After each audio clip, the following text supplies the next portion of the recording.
For the longest time, well, the entirety of its existence up through this point, I avoided Minecraft. And that was difficult. It took the gaming world by storm. It brought creative minds together into massive, if blocky, worlds. My roommate wouldn't stop going on about it. I mean, this wasn't out of disdain or a personal feeling of superiority. It's because I knew if I touched it, I'd be obsessed.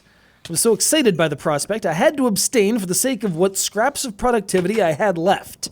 And, well, even those went by the wayside, so I decided why the hell not?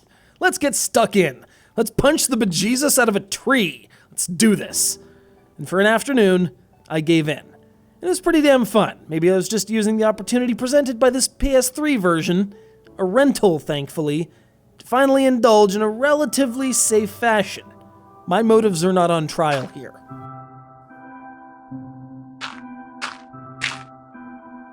If you need an explanation of Minecraft at this point, honestly, where the hell have you been? You're a blocky-looking dude in a blocky-looking world, beating the hell out of blocky-looking animals and whatnot in an attempt to build anything.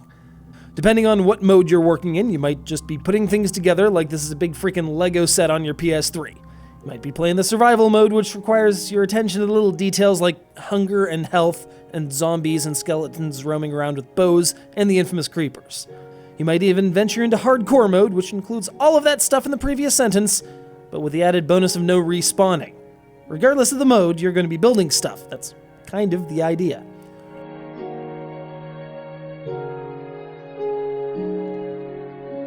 It may be simplistic and open-ended, but that's why Minecraft has been, to steal a phrase from the esteemed Dr. Venkman, a legitimate phenomenon.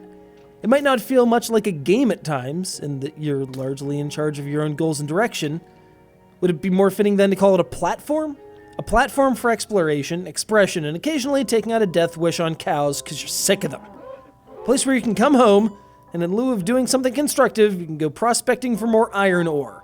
It is escapism, and it's really good escapism at that. I only lost an afternoon of my life because I played it pretty carefully. Granted, it was an afternoon that saw me building a small hut on the high ground, then digging down and creating access points down by this lake, some more access points, a subsidiary crafting station, an expedition into a nearby cave system, getting very lost, building a massive spire up into the skies, using the rather questionable physics to create an airborne beacon platform, getting very lost again, and eventually just taking in the scenery.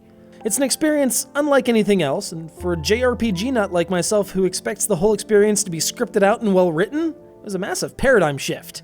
I was writing the story, in real time, for an audience of one.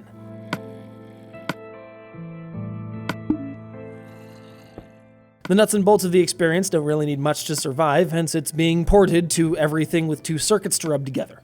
Being able to use a PS3 controller did feel quite comfortable, and while most folks are more familiar with it on the 360, this version doesn't change much of anything.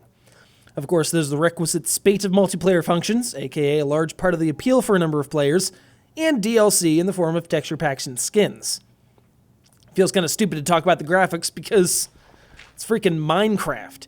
And chances are you're playing for something bigger than that, but since I'm obligated to, we'll just say that in the small scale things look rough, so that's why you build them out to much larger scales.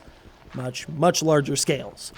Likewise, the generally chill music isn't the kind of thing that's going to get a symphonic concert tour, but in the moment, a little bit of piano in the background is all you really need.